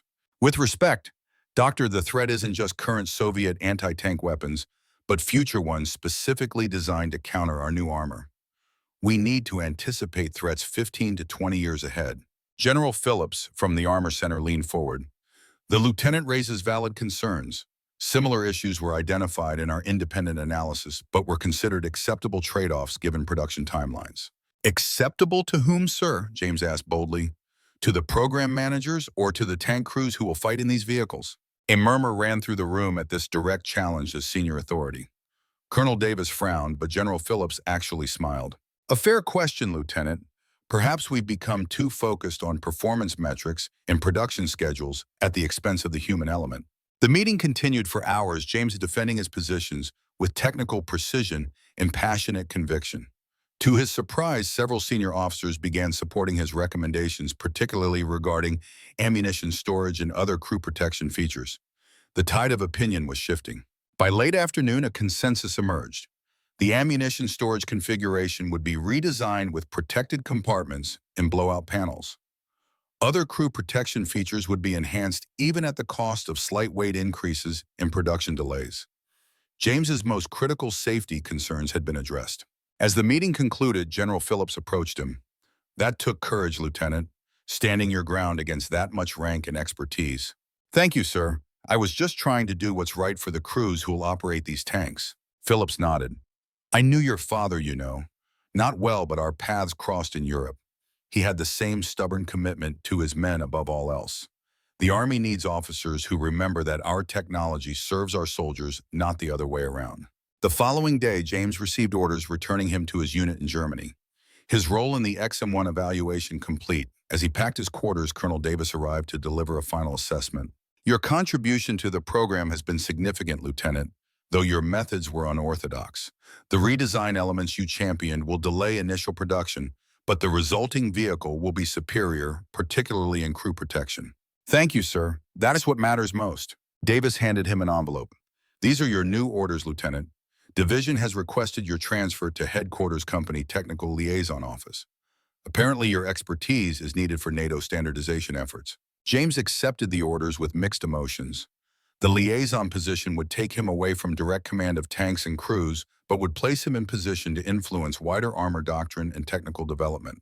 There's one more thing, Davis added. The final production XM1 will incorporate a feature based directly on your recommendation. A small plaque inside each crew compartment will read, "The tank protects the crew fights the battle."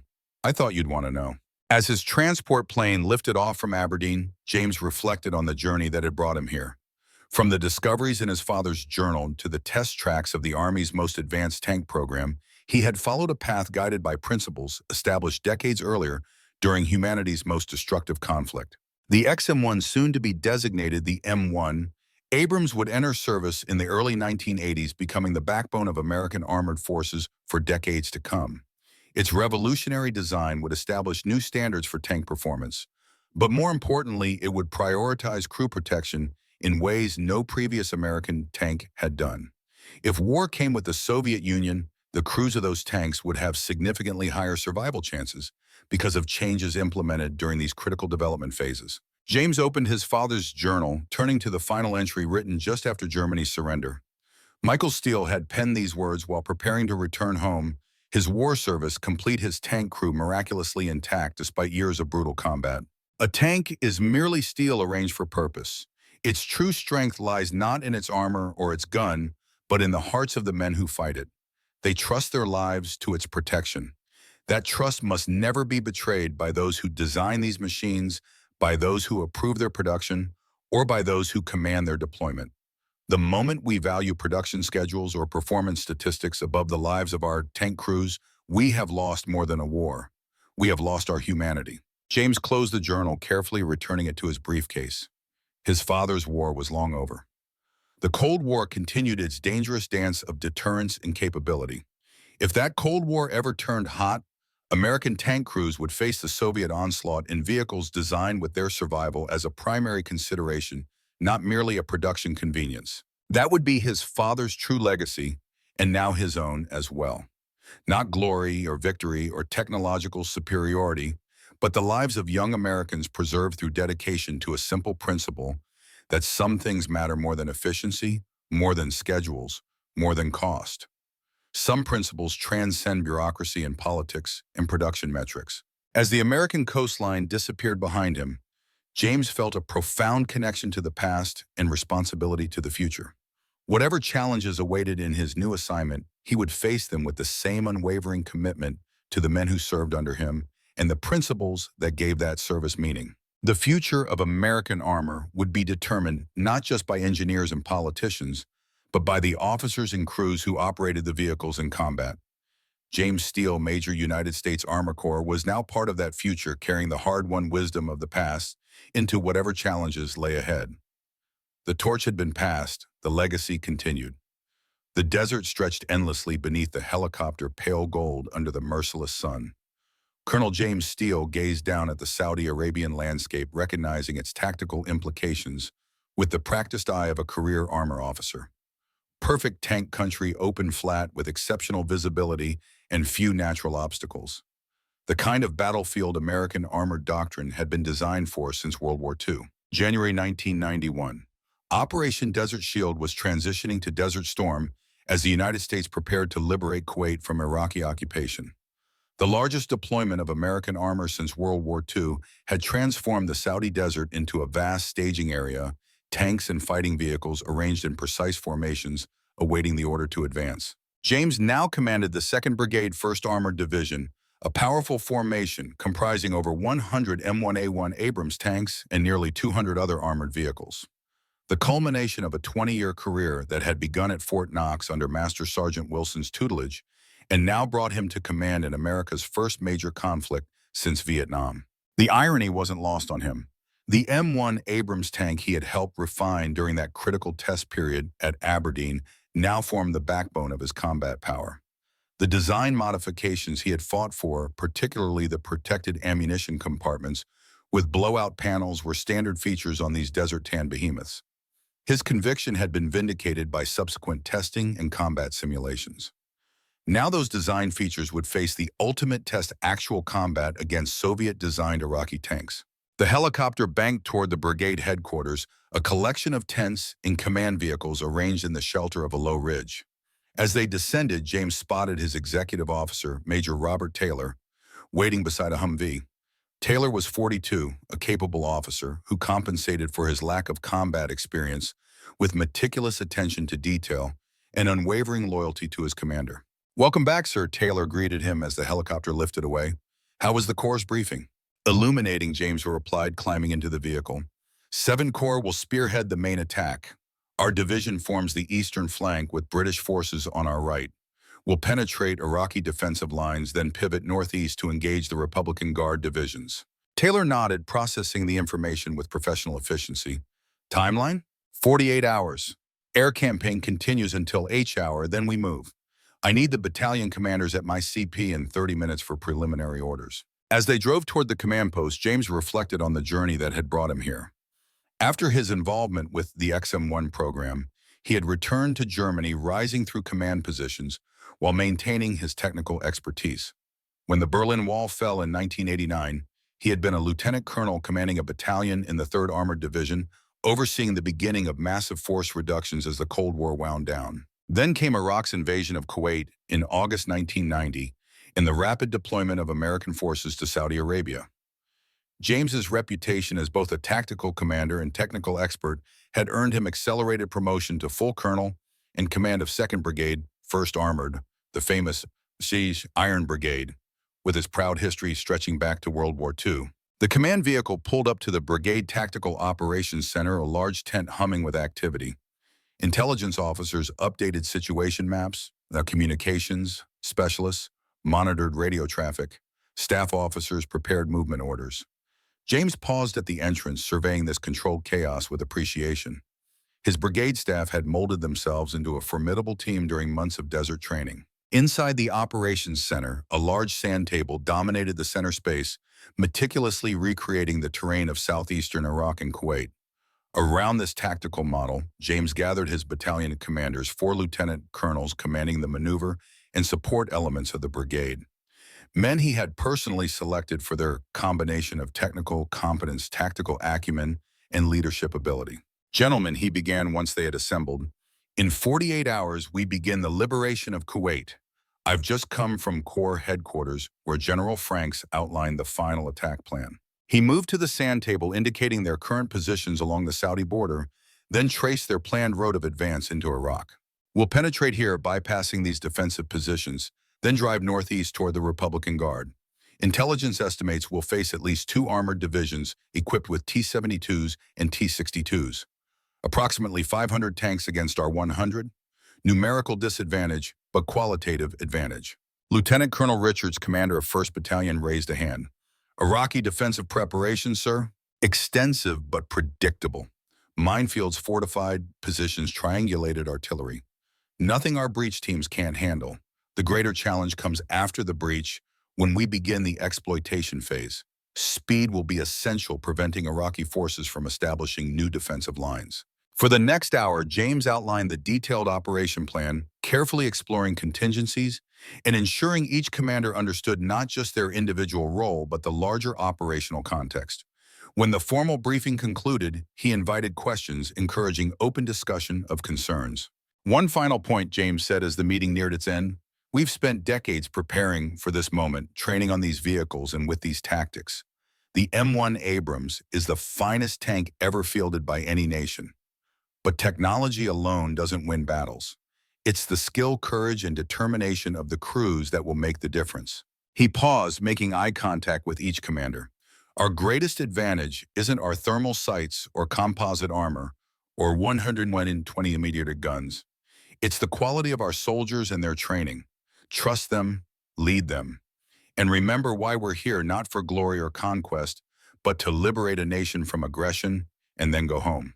As the commanders departed, James remained by the sand table, studying the terrain features, committing them to memory.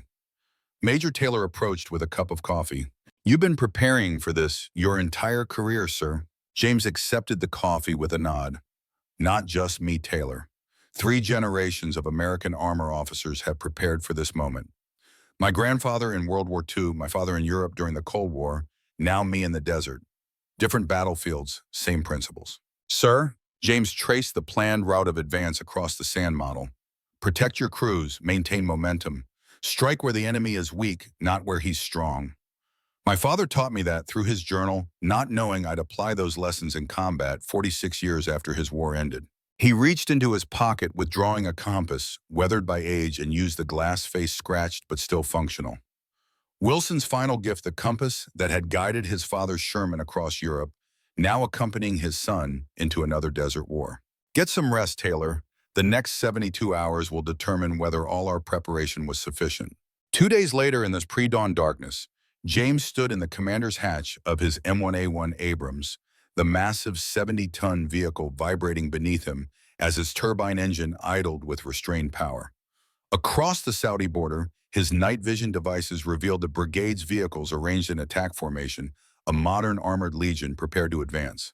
His radio crackled with the voice of General Franks, the 7 Corps commander. "All units, this is Jayhawk 6. Execute Operation Desert Storm. I say again, execute Desert Storm. Good hunting and God bless." James keyed his own radio. "All iron elements, this is Iron 6. Advance as planned. Maintain formation until contact." With deliberate precision, 2nd Brigade began moving forward, hundreds of vehicles advancing in coordinated movement across the desert floor. James observed from his command tank positioned centrally, where he could influence the developing situation. Dawn broke as they approached the border, the sky painted in shades of orange and gold. The initial breach of Iraqi defensive lines went precisely as planned. Combat engineering vehicles cleared paths through minefields while artillery suppressed enemy positions. James's brigade poured through the gaps, driving deep into Iraqi territory, encountering only sporadic resistance from frontline units that quickly surrendered or withdrew. By midday, they had advanced nearly 40 kilometers, bypassing or overwhelming Iraqi defensive positions without significant losses. The brigade maintained an aggressive pace, exploiting the mobility and reliability of their Abrams tanks and Bradley fighting vehicles. In his command tank, James monitored the tactical situation through constant radio updates from his battalion commanders. "Contact front," reported Lieutenant Colonel Richards, his voice calm despite the circumstances. "Enemy Armor Company strength T-72s at heading 045 range 2,000 meters. Engage and continue advance," James ordered. "Do not allow them to delay your movement." Through his optical devices, James observed the distant flashes as 1st Battalion engaged the Iraqi tanks. The outcome was never in doubt. Abrams tanks, firing from standoff ranges, destroyed the T-72s before the Iraqi crews could effectively respond, their inferior fire control systems and shorter-range guns rendering them fatally vulnerable. Similar reports came from across the brigade front as they encountered isolated pockets of Iraqi resistance. In each case, the result was the same: American technological superiority and crew proficiency, resulting in one-sided engagements. By nightfall, the brigade had advanced 60 kilometers into Iraq, destroying dozens of enemy vehicles while suffering no combat losses. As darkness fell, James ordered the brigade into defensive positions, establishing a tactical pause to refuel, rearm, and prepare for the next day's operations. In his command vehicle, he reviewed the day's progress with his staff, identifying adjustments needed for the continued advance. "Intelligence reports the Republican Guard is repositioning," his S2 intelligence officer reported. "They appear to be establishing defensive lines along this ridgeline 20 kilometers ahead. Estimate 2 brigades with supporting artillery and air defense." James studied the map. "They're anchoring their flanks on these wadis, using the high ground for observation. Conventional defensive doctrine, but solid positioning. Options?" Major Taylor indicated an approach from the southwest. "We could swing wide, attack their right flank where the terrain provides less defensive advantage." "Too predictable," James responded. "They'll anticipate that move and shift forces. Instead, we'll advance directly toward their center at maximum speed, then divide our forces at the last moment, striking both flanks simultaneously. They won't have time to reposition if we maintain momentum." The night passed with minimal rest for the brigade staff as they refined the attack plan. At 0400, James visited several unit positions, walking among the vehicles, speaking with soldiers, ensuring they were prepared for what promised to be the decisive engagement of their advance. Despite the looming battle, morale remained high, fueled by the previous day's successes. Dawn revealed a dust storm developing, reducing visibility and potentially complicating operations. James conferred with his meteorological officer, assessing the impact on their planned attack. The storm works in our favor, he decided. Our thermal sights function regardless of dust. Iraqi units will be effectively blind while we retain full target acquisition capability. At 0600, the brigade resumed its advance, pushing northeast toward the Republican Guard positions. The dust storm intensified, reducing visibility to less than 500 meters, but James maintained the aggressive pace, trusting the navigation systems and crew proficiency of his units. All iron elements, this is Iron 6, he transmitted. Maintain formation and prepare for contact. Weapons free, authorized by type target tanks, APC's artillery. Brigade objective remains destruction of enemy armor forces. The first indication of enemy presence came from forward scout elements, reporting radar emissions from air defense systems. James ordered artillery strikes on these positions, then continued the advance. As they closed to within 10 kilometers of the Republican Guard lines, Iraqi artillery began falling around them, largely ineffective due to the reduced visibility and constant movement of the American formations. At 8 kilometers, thermal imaging systems began detecting the heat signatures of dug and Iraqi tanks in fighting positions. James ordered his forces to execute the planned maneuver, dividing into 2 battle groups that would strike the Republican Guard flanks while maintaining pressure on their center. Execute Operation Thunderbolt, he commanded, invoking the pre-planned code name for the complex tactical maneuver. With practiced precision, the brigade divided like a massive steel organism, splitting into component parts, each with assigned objectives. James positioned his command element with the Northern Battle Group, personally directing their movement toward the enemy's left flank. The engagement began at 0743, when the lead elements of both battle groups came within firing range of Iraqi positions. The desert erupted with the thunder of main gunfire, missile, and supporting artillery. Through the swirling dust, James observed the thermal signatures of Iraqi T-72 tanks, their Soviet designs distinct from American vehicles. Multiple enemy tanks, grid 456378, reported his gunner, indicating heat sources through the commander's display. Identified T-72s engage. The command tank's main gun roared, sending a 120 mm depleted uranium penetrator downrange at nearly a mile per second. Through his thermal sight, James watched the round impact an Iraqi tank, the vehicle erupting in flames as its ammunition detonated. Secondary explosions followed as the protected ammunition compartment performed exactly as designed, preventing catastrophic destruction of the entire vehicle. Similar scenes unfolded across the battlefront as Abrams tanks engaged from beyond the effective range of Iraqi weapons. The technical advantages James had helped secure during the M1's development now translated into devastating combat effectiveness. Iraqi tanks designed with Soviet doctrine, prioritizing quantity over quality, proved fatally vulnerable to American firepower and precision. For 2 hours, the battle raged, James coordinating his forces through constant radio communication, ensuring units maintained proper positions and supporting each other's movements.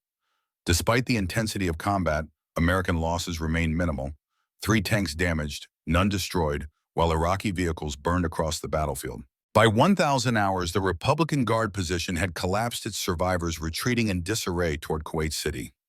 James ordered pursuit, maintaining pressure on the withdrawing forces while consolidating his brigade's position. All iron elements, this is Iron 6, objective secured, establish a phase line granite and prepare for continued advance. Outstanding performance, all units. As his command group established a temporary headquarters, James received reports from across the brigade.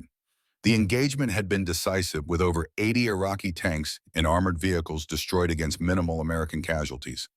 The technological superiority of the Abrams had been conclusively demonstrated in actual combat conditions. More personally validating for James was the report of an Abrams tank in 3rd Battalion that had taken a direct hit from an Iraqi T-72. The round had penetrated the forward armor, but the protected ammunition compartment had prevented catastrophic detonation, allowing the crew to survive with minor injuries. The exact scenario he had argued for during the Aberdeen tests had occurred, and his design recommendations had saved American lives. As the brigade prepared to resume its advance, James took a rare moment of solitude standing atop his command vehicle surveying the battlefield. The desert wind had cleared much of the dust, revealing the aftermath of modern armored warfare, burning vehicles scattered across the terrain. Each represented not just military hardware, but human lives ended or forever changed by the violent encounter of opposing forces. Quite a sight, sir. James turned to find Command Sergeant Major Peterson, his senior enlisted advisor, standing nearby. Peterson was 55, a veteran of Vietnam and decades of Cold War service, his weathered face testament to a lifetime in uniform. Victory is never pretty, Sergeant Major. Peterson nodded, his expression solemn. The men are calling it the Battle of 73 Easting, after the map coordinates. Largest tank battle since World War II, they're saying. Perhaps, though I suspect there are more engagements to come before Kuwait is liberated. The crews are talking about the tanks, sir, how they performed beyond expectations. One took 3 hits and kept fighting. The protection systems worked exactly as designed. James felt a deep satisfaction at these words. His advocacy years earlier during the critical development phase had contributed directly to these outcomes, to American lives preserved amid the destruction of combat. That's what matters, Peterson. Not how many enemy tanks we destroy, but how many of our soldiers return home. The campaign continued for 3 more days. 2nd Brigade advancing steadily toward Kuwait City, engaging Republican Guard elements attempting to withdraw. Each encounter reinforced the lessons of 73 Easting American technological superiority and crew proficiency, overwhelming Iraqi forces despite their numerical advantage. On February 27th, with American forces poised to complete the envelopment of remaining Iraqi units, President Bush declared a ceasefire. The ground war had lasted exactly 100 hours, resulting in the complete liberation of Kuwait and destruction of much of Iraq's conventional military capability. For 2nd Brigade, the ceasefire brought mixed emotions, relief that combat had ended, but frustration that some Republican Guard elements had escaped complete destruction. James gathered his officers, explaining the strategic context of the decision and emphasizing their extraordinary accomplishments. In 4 days, we advanced over 250 kilometers, destroyed over 150 enemy armored vehicles, and helped liberate a nation. You've demonstrated the capabilities of American armor in the most decisive manner possible. Each of you should be immensely proud of your contributions. In the weeks that followed, James oversaw the brigade's preparation for redeployment to Germany. Equipment was cleaned, repaired, and prepared for transport. After-action reviews documented lessons learned, tactical innovations, and technical performance data. The Abrams tank had proven its worth in combat, confirming the design principles James had championed years earlier. One afternoon, as the redeployment process continued, James received an unexpected visitor. General Maxwell, commander of 7th Corps, arrived at the brigade headquarters requesting a private conversation. They walked together among the desert camouflage vehicles now being prepared for shipping. Your brigade's performance was exceptional, Colonel Maxwell began, particularly at 73 Easting. That engagement will be studied at the War College for generations. Thank you, sir. The credit belongs to the soldiers and their training. Maxwell nodded. And to their equipment. I've reviewed the after-action reports, noting several instances where Abrams tanks absorbed hits that would have destroyed earlier generation vehicles. The protected ammunition compartments proved particularly significant. James maintained professional composure, though the general's words touched on his most personal contribution to the war effort. The designers deserve that credit, sir. Interesting you should say that. Maxwell paused beside an Abrams that bore the scars of combat, its armor scarred but intact. I served on the Army Systems Acquisition Review Council in the early 80s. I remember a certain lieutenant who caused quite a stir during the XM1 testing phase, arguing forcefully for crew protection features that weren't in the original specifications. James felt a jolt of surprise. You were involved with the program, sir? Peripherally, but I remember the controversy. That lieutenant's persistence delayed production, but resulted in design changes that have now saved numerous lives in combat. Maxwell turned, facing James directly. That was you, wasn't it, Steele? Yes, sir. I felt the original ammunition storage configuration presented unnecessary risks to crews. You were right, and your moral courage, then, has paid dividends now. The general gestured toward the surrounding vehicles. The Army is changing Steele. This victory demonstrates the value of our technological edge, but also raises questions about future needs. With the Soviet threat diminishing, we face decisions about force structure, equipment, modernization, tactical doctrine. The fundamental principles remain valid, sir, regardless of the specific threat.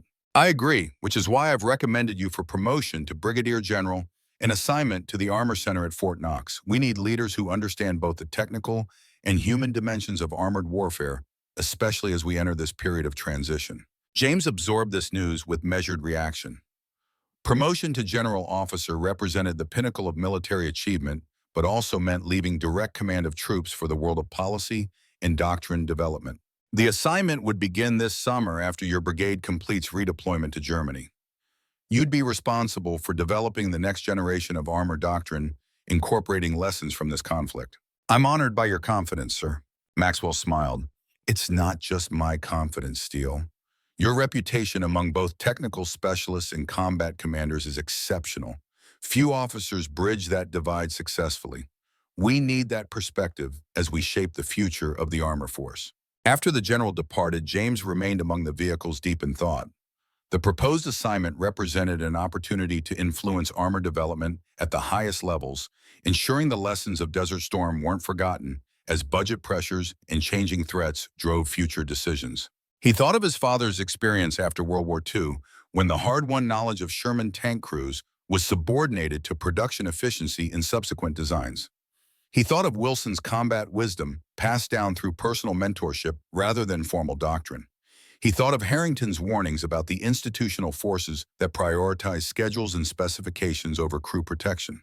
The compass in his pocket seemed heavier suddenly, the physical connection to those who had come before him, a reminder of obligations that transcended personal ambition or career advancement. 2 months later, after overseeing his brigade's return to Germany, James received official orders promoting him to Brigadier General and assigning him to Fort Knox.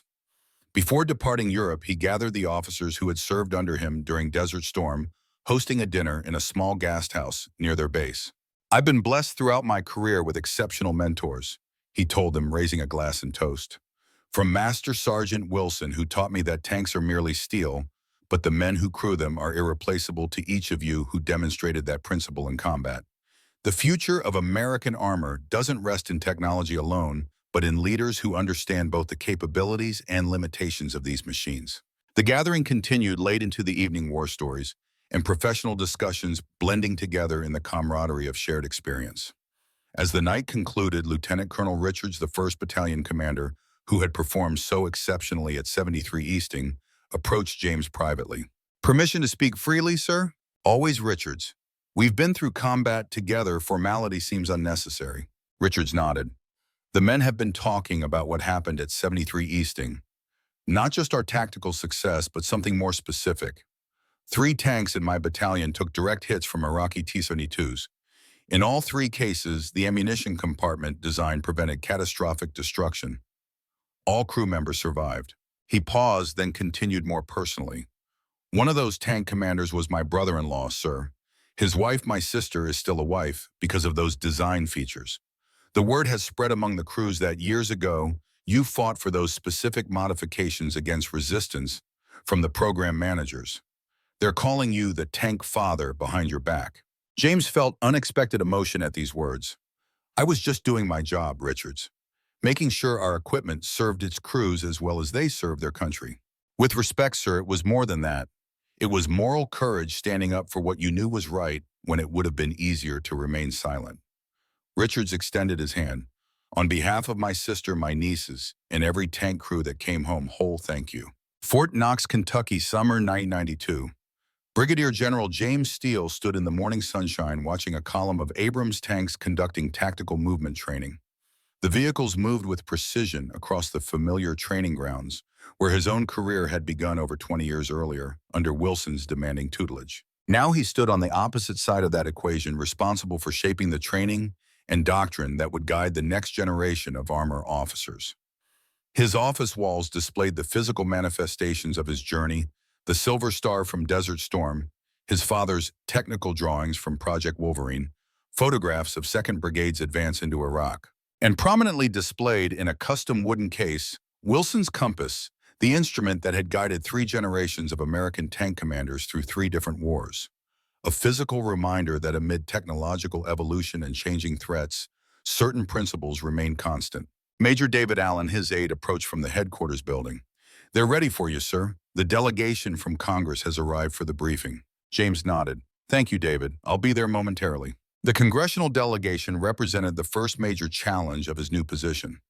With the Soviet Union dissolved and defense budgets shrinking dramatically, armor forces faced significant reductions.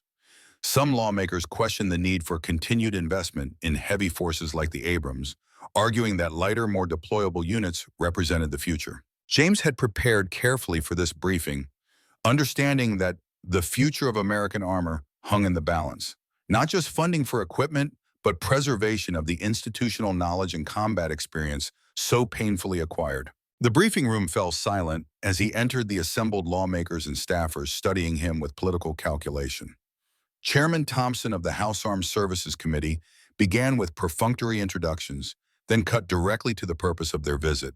"General Steele, we appreciate your hospitality, but let's be frank. The Cold War is over. The massive Soviet armored forces no longer threaten Western Europe. Why should American taxpayers continue funding heavy armored forces when lighter, more deployable units seem better suited to future conflicts?" James activated the presentation screen, which displayed not technical specifications or budgetary data, but a photograph from Operation Desert Storm, an Abrams tank with its turret heavily damaged but intact, the crew standing unharmed beside it. "Chairman Thompson, I understand your question. It's one we're asking ourselves as we develop armor doctrine for the post-Cold War environment. But I'd like to begin my response with a story about this tank and what it represents about our approach to warfare." For the next hour, James guided the delegation through the evolution of American armor doctrine, focusing not on technical details, but on the philosophy underpinning equipment design and tactical employment. He emphasized how investments in quality, particularly crew protection, had paid dividends in combat effectiveness and American lives saved. The fundamental question isn't whether we need tanks, but what kind of armored force best serves our national interests in an uncertain future. Desert Storm demonstrated the value of technological superiority, but also reminded us that wars are fought by men and women, not machines. Our equipment must serve their needs, not the other way around. The delegation listened with increasing engagement, particularly the veterans among them who recognized the practical wisdom underlying James's presentation. By the conclusion, the tone had shifted from skeptical to thoughtful, several members asking insightful questions about specific modernization programs and training initiatives. Chairman Thompson closed the session with a handshake. "Thank you, General. You've given us much to consider. I expected technical arguments for continued funding. You've instead presented a philosophy of warfare that transcends specific platforms or technologies, refreshing and persuasive." As the delegation departed for their next appointment, Major Allen approached with evident satisfaction. "That went well, sir. Much better than expected." "We'll see, David. Budget decisions aren't made on philosophy alone, but it's important they understand what's truly at stake in these discussions, not just equipment, but an approach to warfare that values the lives of our soldiers above all else." Allen nodded, then hesitated briefly. "There's another matter, sir. A visitor not on your schedule. He's waiting in your office, says you'll want to see him. A civilian gentleman, older, says his name is Harrington." James felt a surge of recognition. "Thank you, Major. Please cancel my next appointment. This is someone I need to see." Thomas Harrington had aged considerably in the 20 years since their meeting in Washington, now well into his 70s, but still carried himself with military bearing. He rose as James entered the office, extending his hand with a warm smile. "General Steele, congratulations on your promotion. Well deserved from everything I've heard about your performance in the Gulf." "Mr. Harrington, this is an unexpected pleasure. Please sit down." They settled into the comfortable chairs of James's office, two men connected by a shared history that few others would understand. Harrington glanced at the display case holding Project Wolverine documents and Wilson's compass. "You've kept the materials, I see." "Good. History deserves preservation, especially when it continues to influence the present." "They've guided my career more than you could know, sir. Your insights about the XM1 program prove prophetic." Harrington nodded. "I followed your involvement from a distance. Your advocacy for crew protection, features particularly the ammunition compartment design, was precisely what I'd hoped for when we spoke in Washington all those years ago. You continued what your father began with Project Wolverine." He reached into his jacket, removing a small leather-bound notebook. I've brought something for you, recently declassified from the National Archives. The complete test results from Project Wolverine, including your father's handwritten conclusions and recommendations. I thought you should have them to complete your collection. James accepted the notebook with reverence. Thank you, sir. This means a great deal. There's something else you should know. Harrington leaned forward, his voice lowering. Your father's design concepts didn't die with Project Wolverine's cancellation. Elements were incorporated into later projects, some still classified. His work on composite armor concepts, particularly prefigured developments that eventually led to the Chobham armor used in the Abrams. He contributed more than he ever knew. The revelation struck James deeply, completing a circle that had begun with his discovery of his father's journal decades earlier. Michael Steele's innovative thinking hadn't been lost to bureaucratic expediency after all, but had influenced tank development for generations. Why are you telling me this now, sir? Harrington smiled gently. Because history is repeating itself, General. With the Soviet threat, diminished budget pressures mounting, and new threats emerging, armor faces another existential challenge. The arguments you made today to those congressmen echo what your father argued in 1945, that the purpose of these machines is to deliver combat power while protecting the men who operate them. He gestured toward the window where the Abrams tanks continued their training maneuvers. Those tanks represent the culmination of decades of development, but they're not the end point. New threats will emerge requiring new solutions. The philosophical foundation matters more than any specific technology. After Harrington departed, James sat alone in his office reviewing the newly acquired notebook. His father's handwriting, clear and precise, outlined vision for armored warfare that had been revolutionary for its time, emphasizing crew survivability, integrated systems, and operational sustainability. The final entry, dated March 1945, resonated most powerfully. The future of armored warfare will be determined not by which nation fields the most tanks, or even the most technologically advanced tanks, but by which nation best understands the relationship between man and machine. Tanks are tools, extensions of human will. They must be designed from the inside out, beginning with the needs of the crew and building outward toward the mission requirements. When we forget this fundamental truth, we sacrifice not just combat effectiveness, but our humanity. James closed the notebook carefully, adding it to his collection. Through the window, he watched young lieutenants leading their platoons through tactical exercises, the next generation of armor officers learning their craft. His responsibility now extended beyond direct command to mentorship, ensuring the hard-won wisdom of the past informed the decisions of the future. The compass that had guided 3 generations sat before him, a physical reminder that in the complex world of military technology, doctrine, and politics, maintaining one's bearings required more than technical knowledge. It required moral compass and unwavering commitment to the soldiers who would ultimately execute the plans and operate the equipment. Desert Storm had validated the technical decisions James had championed during the Abrams development. The protected ammunition compartments had saved lives just as he had predicted during those contentious meetings at Aberdeen. But the greater validation came not from technical specifications, but from the men who had returned home to their families because of those decisions. As the sun set over Fort Knox, James Steele, Brigadier General, United States Armor Corps, stood watching the tanks return from their training exercises. The future remained uncertain: budget battles, technological evolution, changing threats, all combining to create challenges different from, but no less significant than, those his father had faced after World War II. But certain principles remained constant, transcending specific platforms or technologies. Protect your crews, maintain momentum, strike where the enemy is weak, not where he is strong. And always remember that the true strength of armored forces lies not in steel, but in the hearts of those who operate these powerful machines. The legacy continued passed from father to son, from generation to generation, not through bloodlines alone, but through shared commitment to values that define the profession of arms. In that continuity lay the true strength of American armor, its ability to learn, adapt, and overcome while never losing sight of its fundamental purpose: to protect the nation by protecting those who serve it.